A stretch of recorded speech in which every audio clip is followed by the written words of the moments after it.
يستبدل قوما غيركم فلا تضروه شيئا والله على كل شيء قدير إلا تنصروه فقد نصره الله إذ أخرجه الذين كفروا ثاني اثنين إذ هما في الغار إذ يقول لصاحبه لا تحزن إن الله معنا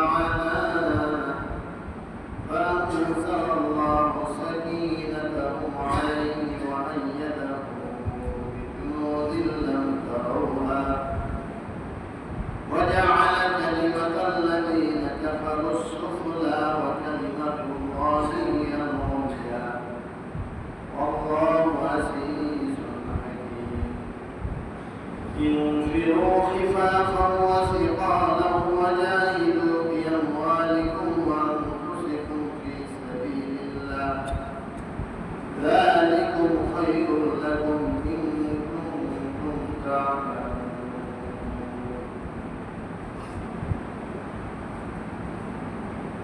صدق الله مولانا العظيم وصدق على رسوله النبي الكريم ونحن على ذلك لمن الشاهدين والشاكرين والحمد لله رب العالمين.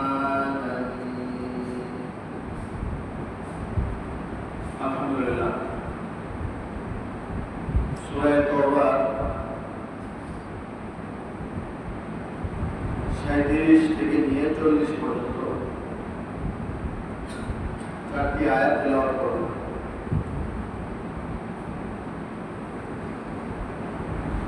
আল্লাহ তাআলা তার পবিত্র কালামকে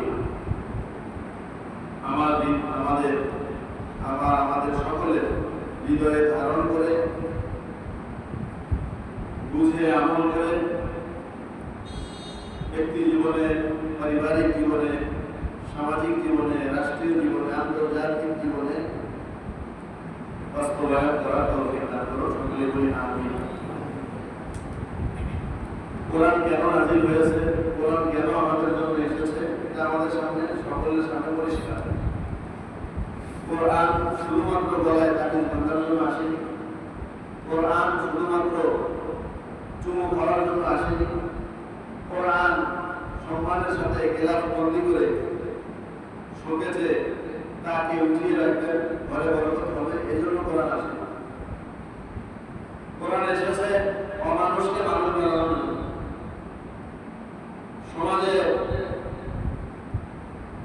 অশান্তি, অশ্লীলতা, বেহায়াপনা, চুরি, ডাকাতি, সন্ত্রাসী, সকল প্রকারের সমস্যা যা নিয়ে সমাজ জর্জরিত, সকল প্রকারের সমস্যা যা নিয়ে রাষ্ট্র জর্জরিত, ব্যক্তি জীবন কলুষিত, পারিবারিক জীবন অশান্তিগ্রস্ত, এই ব্যক্তি জীবন থেকে নিয়ে আন্তর্জাতিক জীবন পর্যন্ত যত জায়গায় যত সমস্যা আছে, সকল সমস্যার সমাধানের জন্য আগমন করেছে আল কোরআন। ঠিক না? তো কোরআন তো আমাদের কাছে আছে, আছে না নাই? কিন্তু আমরা সমস্যায় জর্জরিত আছি না? আমাদের সমস্যার সমাধান হয়ে গেছে? ব্যক্তি জীবনে সমস্যা আছে না নাই? পারিবারিক জীবনে সমস্যা আছে না নাই? সমাজের মধ্যে সমস্যা আছে না নাই? রাষ্ট্রের, আন্তর্জাতিক অঙ্গনে সকল জায়গায় সমস্যা কেন আছে? কোরআন তো আছে আমাদের সাথে। সমস্যার সমাধান এই জন্য হয় নাই, কোরআনকে আমরা সমস্যা সমাধানের কাজে লাগাই না। কিভাবে লাগাইছি? আমাদের দেশের ব্যাংকগুলো এই কোরআনের নিয়ম অনুযায়ী চলে নাকি ইংরেজদের দেওয়া নিয়ম অনুযায়ী? আমাদের দেশের আদালতগুলো কোরআনের দেওয়া নিয়ম অনুযায়ী চলে না ইংরেজদের দেওয়া নিয়ম অনুযায়ী? আমাদের দেশের সংবিধান, সংসদ কোরআনের দেওয়া নিয়ম অনুযায়ী চলে না ইংরেজদের দেওয়া নিয়ম অনুযায়ী? এবার আরো পারিবারিক ব্যাপার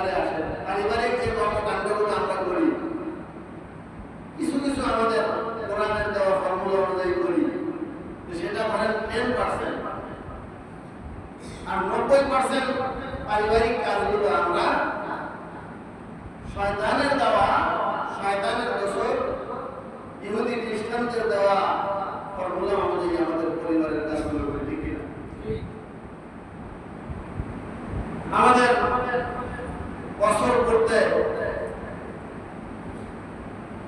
বাচ্চার জন্মদিন করি, কেক কাটি, আত্মীয় স্বজনদেরকে দাওয়াত করি, হ্যাপি বার্থডে টু ইউ বলিয়ে গান গাই। এটা কোরআনের কোন ফর্মুলা অনুযায়ী বলেন? আছে কোন ফর্মুলা? এখন যেটা স্মার্ট জিন্দেগিতে চলে আসছে, সকলেই আমরা স্মার্ট, সকলের কাছে স্মার্টফোন, প্রত্যেকের ঘরে ঘরে টিভি, প্রত্যেকের ঘরে ঘরে মিশন ডিনার, প্রত্যেকের ঘরে ঘরে আপনার ওয়াইফাই।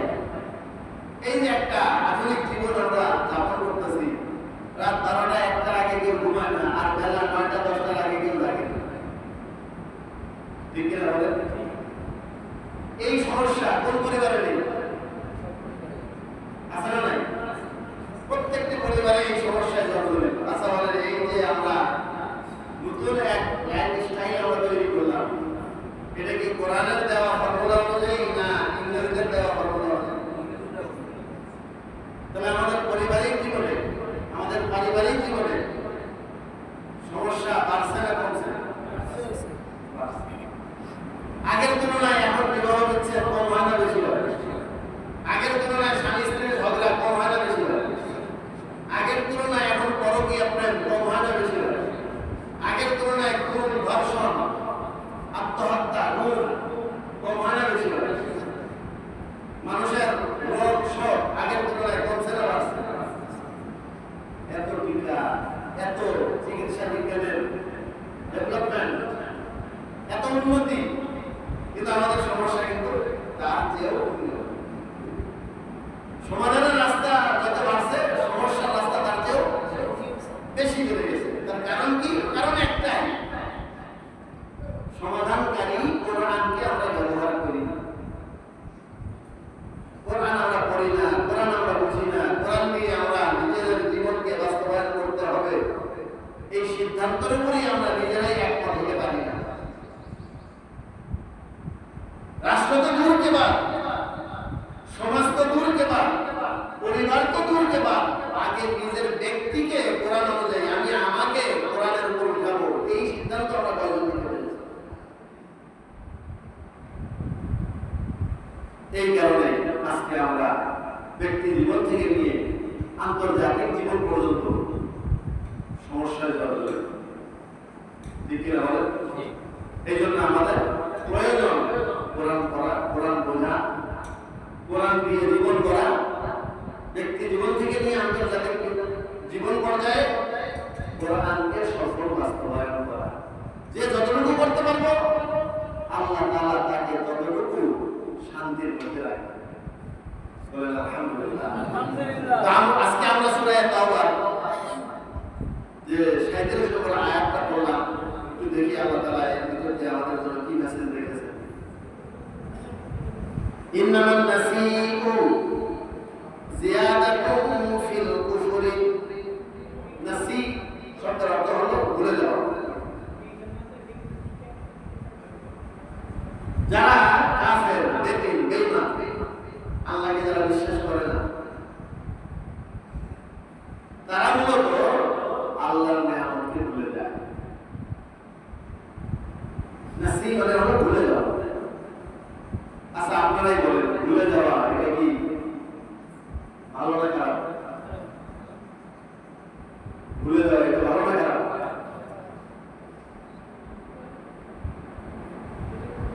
আল্লাহ তাআলা এত অবদান দিয়ে আমাদেরকে এই দুনিয়াতে বাঁচিয়ে রেখেছেন, সম্মান দিয়ে রেখেছেন, নিয়ামতের মধ্যে ডুবিয়ে রেখেছেন। সেই আল্লাহ নিয়ামতকে, আল্লাহকে আমরা ভুলে গেলাম। এটা কি কোনো আমাদের জন্য শুভ না অশুভ? এই ভুলে যাওয়ার কাজটা কারা করতে পারে? কোন ইমানদার করতে পারে। আল্লাহ এই কথাই বলতেছে। এই জন্য দেখেন সূরা রহমানের ভিতরে বারবার একটা কথা বলেছে, ফাবিআইয়ি আলা ربكما تكذبان হে জিন ও ইনসান তোমরা আমার কোন কোন নিয়ামতকে অস্বীকার করবে অবিশ্বাস করবে মিথ্যা বলবে বারবার নিয়ামতের কথা স্মরণ করিয়ে দিয়েছে يخرج منهما اللؤلؤ والمرجان সমুদ্র থেকে দামি দামি পাথর কে বের করে দেয় লুকলু অনেক দামি পাথর মারজান অনেক দামি পাথর এই পাথরগুলোকে আল্লাহ তাআলা সমুদ্রের তলে সৃষ্টি করেন আর মানুষের জন্য তা আবার প্রদান করেন মানুষের হস্তগত করে দেন কে করেন আল্লাহ মরমর পাথর মারজান পাথর লুকলু পাথর এটা তো অনেক দূর কে বা একটা ছোট্ট বালুকণা তুমি বানাইতে পারো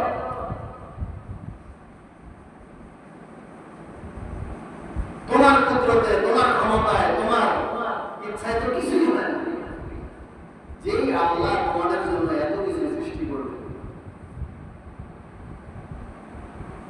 সেই নিয়ামত তোমরা ভোগ করবা অথচ আল্লাহকে ভুলে যাবে এই যে তেলের খনিতে তেল কে তৈরি করে দিয়েছে বলে মাত্র কয়েকদিন ধরে এই ঈদের পর থেকে আর কি না ঈদের আগে থেকে মানে রমজানের শেষের দিক থেকে তেলের একটু সংকট শুরু হয়েছে আমরা কি খুব ভালো আছি যে একটু অশান্তি লাগতেছে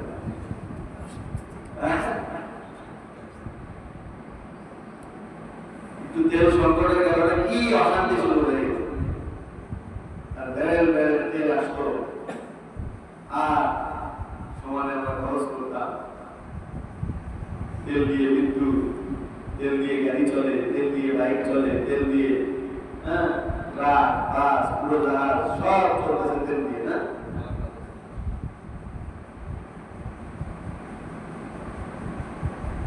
বলে ওইটা তো অনেক দামি জিনিস তেল এক ফোঁটা পানি আপনি বানাতে পারবেন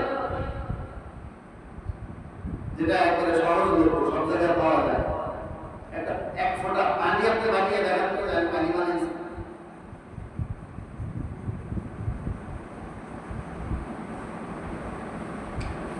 সায়েন্স ল্যাবরেটরিতে পানি বানায় কি দিয়ে বানায় দুইটা হাইড্রোজেন আর একটা অক্সিজেন H2O দুইটা হাইড্রোজেন আর একটা অক্সিজেন একটা টিউবের ভিতরে নিয়ে বিদ্যুতিক বিক্রিয়া চালায় একটা পানির অণু তৈরি করে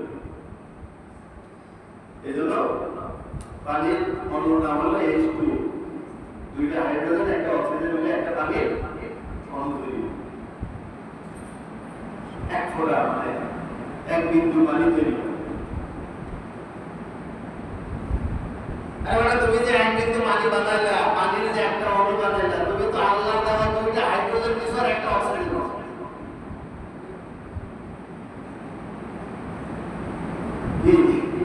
আল্লাহর দেওয়া তিনটা নিয়ে তুমি বলেছে একটা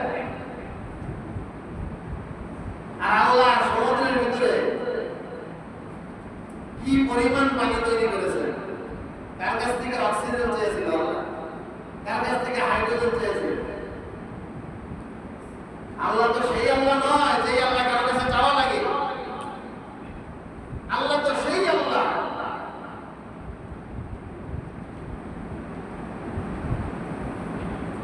لا جد ولا ند ولا حتى لمولى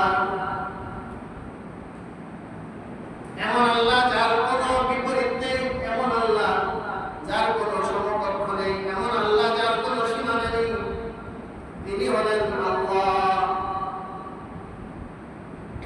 ইন্নামা আমরুহু ইযা আরাদা শাইআন আন ইয়াকুলা লাহু কুন ফায়াকুন আল্লাহ তো এমন আল্লাহ তার শান তো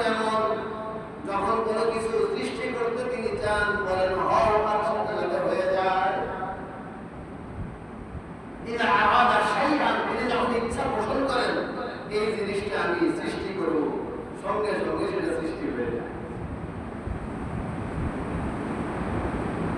শীতকালে তো এত মশা ছিল না, এই যে মশা তৈরি কি করে মশা তৈরি হয়েছে কি বলে? আম গাছে মুকুল আসার সাথে সাথে লম্বা লম্বা ছোট ছোট পোকা তৈরি হয়েছে। জাম গাছে এই যে বসন্তকালে বড় বড় মিশা পোকা তৈরি হয়। প্রজাপতি শস্যের ক্ষেত্রে যখন প্রজাপতি হয়, সেই প্রজাপতির ডানার রং থাকে হলুদ। সূর্যমুখী ক্ষেত্রে যে প্রজাপতি তৈরি হয়, সেই প্রজাপতির ডানার রং থাকে কমলা। আবার বিভিন্ন রকমের ফল ফুলওয়ালা বাগানে যে প্রজাপতি তৈরি হয়, সেই প্রজাপতির ডানার মধ্যে বিভিন্ন রকমের নকশা থাকে। এই প্রজাপতি কোন প্রজাপতির ডিম থেকে আসবে না, কোন ডিমও লাগে নাই, কোন প্রজাপতির বাপও লাগে নাই, মাও লাগে নাই। আল্লাহ বলছেন হও,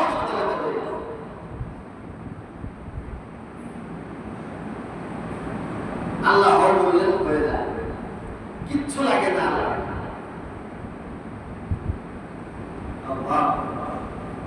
তো সেই আল্লাহকে আমরা কিভাবে অবিশ্বাস করি, কিভাবে অস্বীকার করি, কিভাবে ভুলে যাই সেই আল্লাহ? এখন ইন্নামান নাসিউ জিয়াদাতুন ফিল কুফরি, যারা কাফের, যারা বেঈমান, যারা আল্লাহকে অবিশ্বাস করে, তাদের সর্বাধিক সমস্যা হবে তারা আল্লাহর নিয়ামতকে ভুলে যায়। ইউদাল্লু বিহিল্লাযীনা কাফারু, এই ভুলানো রোগ দিয়ে তারা কুফরি করে। ইউহিল্লুনাহু আমান ওয়া ইউহাররিমুনাহু আমান লিওয়াতাকিমু ইদ্দাতা মা হারামাল্লাহু ওয়া ইউহিল্লু মা হারামাল্লাহ।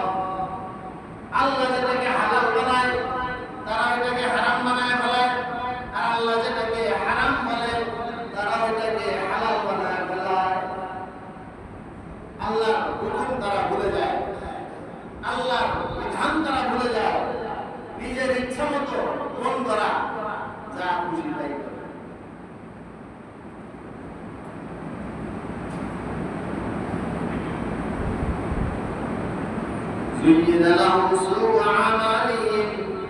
তারা সমাজের ভিতরে আকামগুলোকে সাজায় সাজায় বৈধতা দেয়।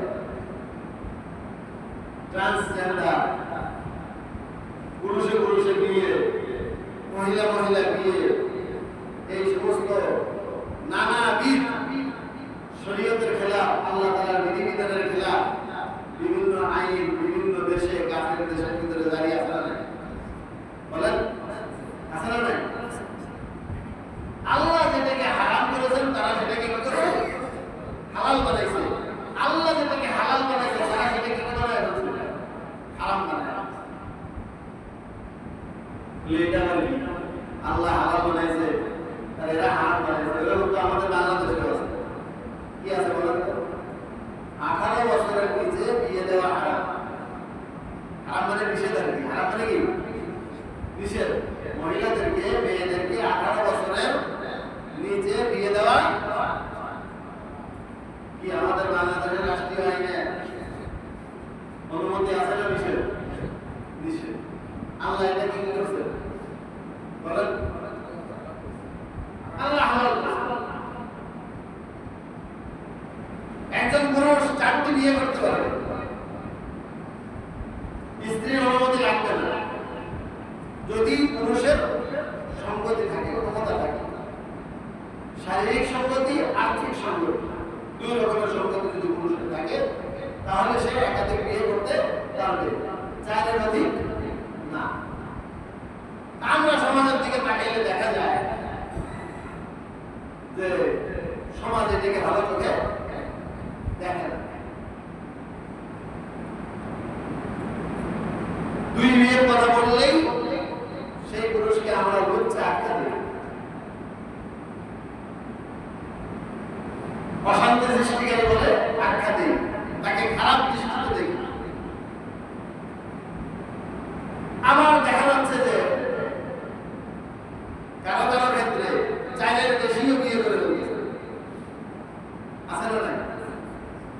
এই বাংলাদেশে নিজের বোনকে বিয়ে করার রেকর্ড আছে।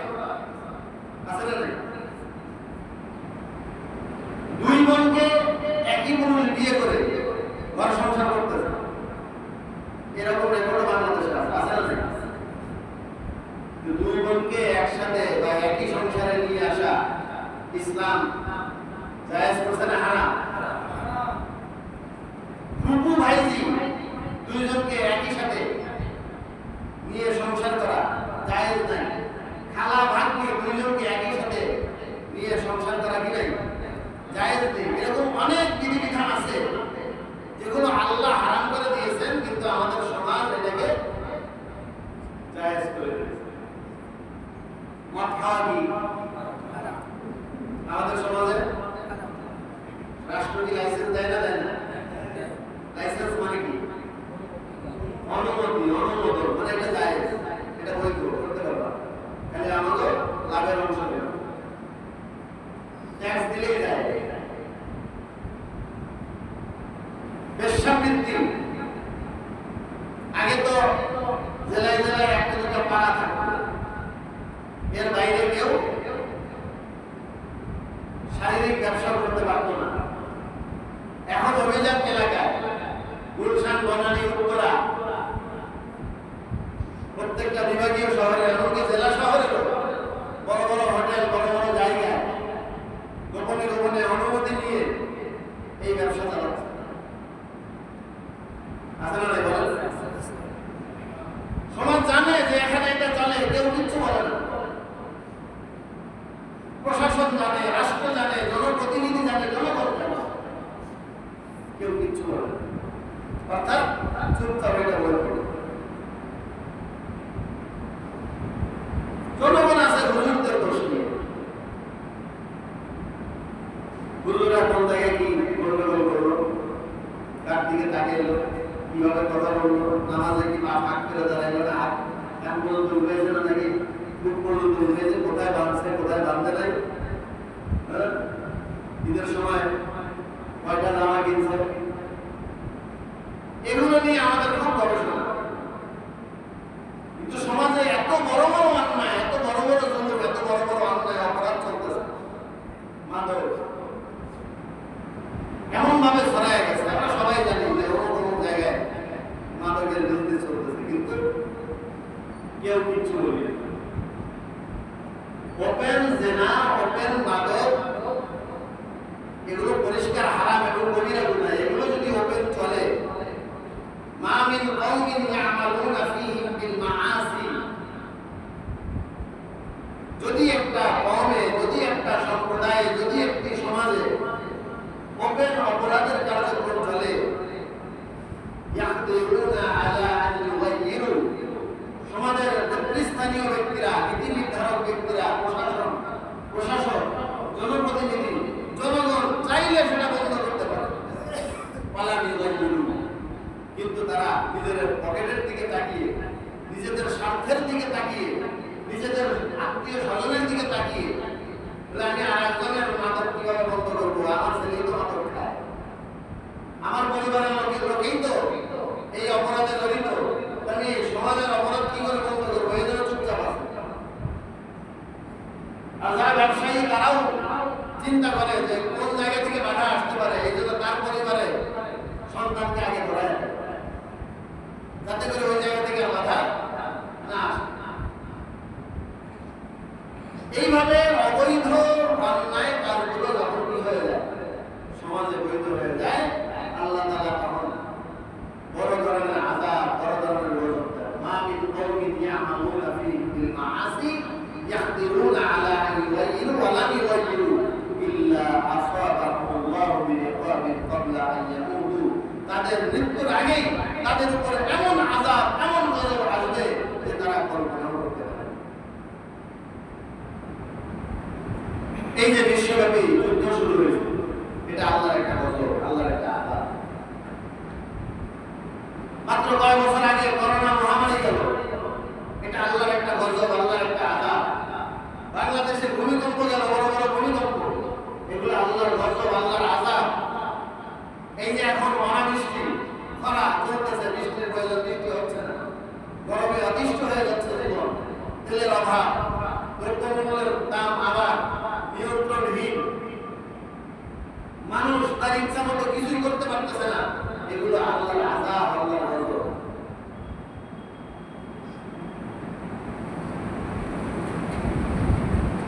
তাই আল্লাহ তাআলা বলতেছেন যে এই কাফের বেঈমান যারা তারা কি করে আল্লাহর দেয়া বিধানকে উল্টায় ফেলে, আল্লাহর হারামকে তারা হালাল বানায়, আল্লাহর হালালকে তারা হারাম বানায়। আল্লাহু লা ইয়াহদিল কওমাল কাফিরিন, যারা এই কাজ করবে তারা কাফের, তাদেরকে আল্লাহ রাব্বুল আলামিন হিদায়াত দেবেন না, সঠিক পথ দেখাবেন না। তাদের জন্য চূড়ান্ত সীমানা, চূড়ান্ত সিদ্ধান্ত, চূড়ান্ত পুরস্কার হলো জাহান্নাম। ইয়া আইয়ুহাল্লাযীনা আমানু, ও আমার ইমানদার বান্দারা, মা লাকুম, তোমাদের কি হলো, ইযা কিলা লাকুম, যখন তোমাদেরকে বলা হলো এই কাফেরদের বিরুদ্ধে, এই বেঈমানদের বিরুদ্ধে, এই হালালকে যারা হারাম বানাইছে, হারামকে যারা হালাল বানাইছে, সমাজের পরিবেশ যারা নষ্ট করেছে, ভালোভাবে থাকতে যারা চাইতেছে তারাও ভালোভাবে থাকতে পারতেছে না নীতি নির্ধারকদের বেঈমানির কারণে। হে ঈমানদার বান্দারা, যখন তোমাদেরকে বলা হলো এদের বিরুদ্ধে যুদ্ধ করো, ইযা কিলা লাকুম, যখন তোমাদেরকে বলা হলো ইনফিরু ফি সাবিলিল্লাহ, তোমরা বের হও ঘর থেকে, রাজপথে নেমে এসো এবং এদের বিরুদ্ধে যুদ্ধ করো। ইসতাকালতুম ইলাল আরদ, তোমরা তোমাদের পোস্ট পজিশন, তোমরা তোমাদের চাকরি বাকরি, তোমরা তোমাদের ঘর খেত ঘের বেরি আয়ের উৎসকে তোমরা আঁকড়ে ধরে বসে থাকলা, রাজপথে তোমরা নামলা না। তারাদিকুম বিল হায়াতিদ দুনিয়া মিনাল আখিরাহ, আখিরাতের শান্তির চেয়ে দুনিয়ার শান্তি কি তোমাদের উপর বেশি প্রাধান্য পেয়ে গেল নাকি, বেশি খুশি হয়ে গেল নাকি?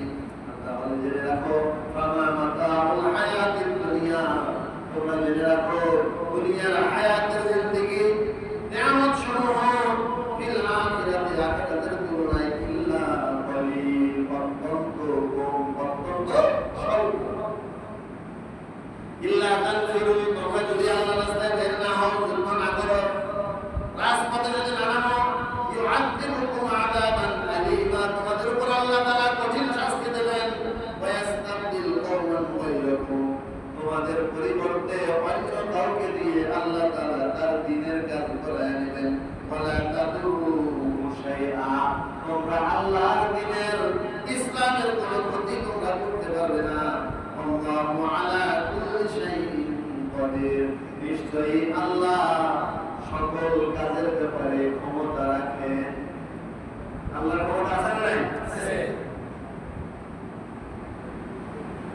ইল্লা তানসুরুহু, তোমরা যদি নবীকে সাহায্য না করো, মক্কার কুরাইশদেরকে বলতেছে যে তোমরা মনে করছো আমার নবী অসহায়, আমার নবীর পাশ থেকে তোমরা সবাই সরে গেছো, আমার নবীর পক্ষ থেকে তোমরা সবাই ত্যাগ করছো, নবীকে একা বানায় দিছো, নবীর পক্ষে কেউ নাই, যারা পক্ষপাতিত্ব করছে তাদেরকে তোমরা মারধর করছো, জুলুম অত্যাচার করছো, কেউ পালিয়ে হাবশায় চলে গেছে, হিজরত করছে, কেউ চলে গেছে মদিনায়, এখন আমার নবী মক্কায় অসহায় অবস্থায় রয়েছে, তোমরা মনে করছো যে তোমরা আমার নবীর পক্ষ থেকে সরে গিয়ে তাকে বিপদে ফেলেছো। ইল্লা তানসুরুহু, আমার নবীকে যদি তোমরা সাহায্য সহায়তা না করো, ফাকাদ নাসারাহুল্লাহ, আমি আল্লাহ আমার নবীকে সাহায্য করব।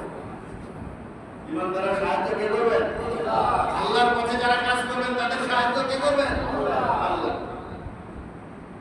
ইযা আখরাজাহুল্লাযীনা কাফারু, মক্কার কাফেররা যখন আমার নবীকে হত্যা করবে বলে ষড়যন্ত্র করল এবং বের করে দিল মক্কা থেকে, দুইজন ব্যক্তি বের হলো, আল্লাহ রাসূল আর আবু বকর। ভোরবেলা বের হয়েছে, অন্ধকার থাকতে, আলো হয়ে গেলে মানুষের নজরে পড়বে, হত্যা করবে। আবু জেহেল ঘোষণা দিয়েছে আবু বকর আর মুহাম্মাদের জীবন্ত অথবা মৃত মস্তক যদি কেউ হাজির করতে পারে 100 উট পুরস্কার দেওয়া হবে। একটা উটের দাম ধরেন 5 লাখ টাকা, তাহলে 100 উটের দাম কত? 5 কোটি টাকা। তাহলে 5 বার 10 কোটি টাকা তার ব্যক্তিগত ফান্ড থেকে পুরস্কার দেওয়া আবু জেহেল।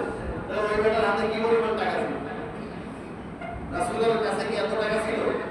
এর মানে হলো সকল জামানাতেই বাতিলদের কাছে অর্থনৈতিক শক্তি বেশি থাকে, আর হক এবং হাক্কানিয়াতের কাছে অর্থনৈতিক ক্ষমতা কি থাকে?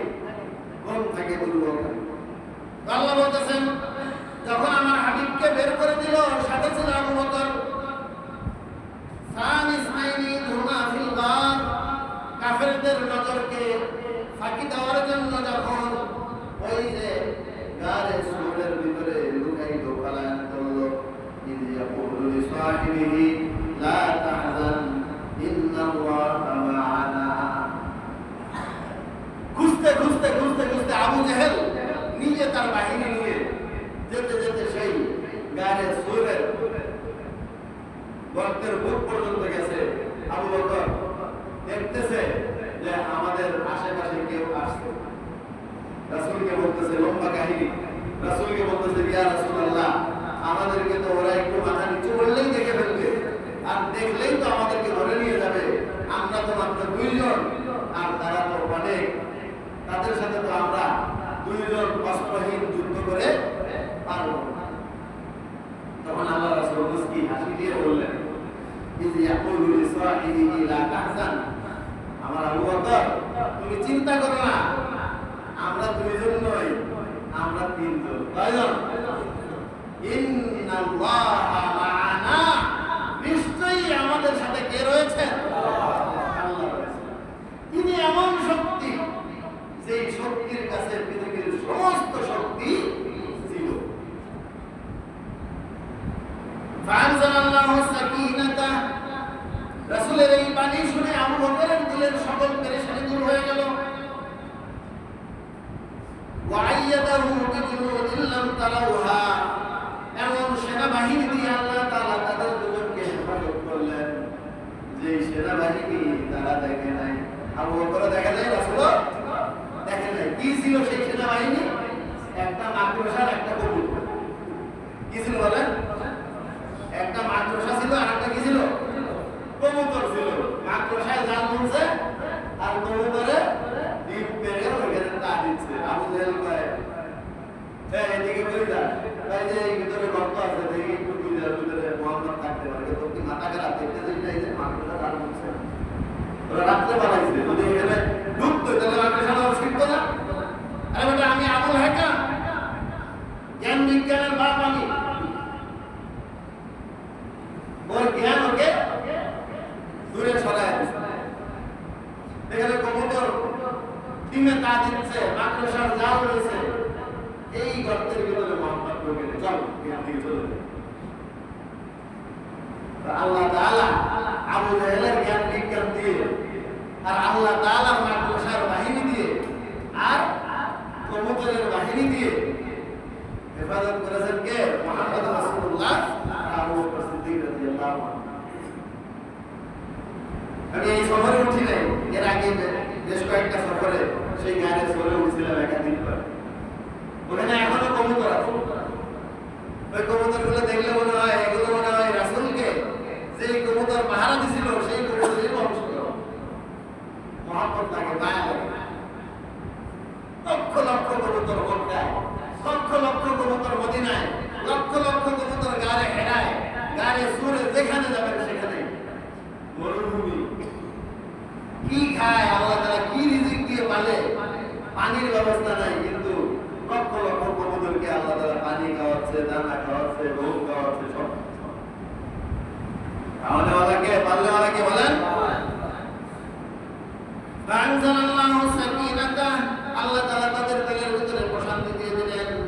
ওয়াইয়াদাহু, এবং তাদেরকে সাহায্য করলেন বিজুনুদিন লাম তারাউহা, এমন সেনাবাহিনী দিয়ে যা তারা দেখে নাই। ওয়াজআলা কালিমাতুল্লাহি কাফারুস সুফলা, কাফেরদের সকল শক্তি ধ্বংস হয়ে গেল, নিচু হয়ে গেল। কালিমাতুল্লাহি হিয়াল উলিয়া, আর আল্লাহর কালিমা উঁচু হয়ে গেল। আল্লাহু আজিজুন হাকীম, আর আল্লাহ তাআলা হলেন মহা পরাক্রমশালী এবং জবরদস্ত জ্ঞান বিজ্ঞান মহান। সুতরাং সেই আল্লাহর পক্ষে আমাদের থাকতে হবে, আমলে আগাইতে হবে, ইমানে অগ্রসর হতে হবে।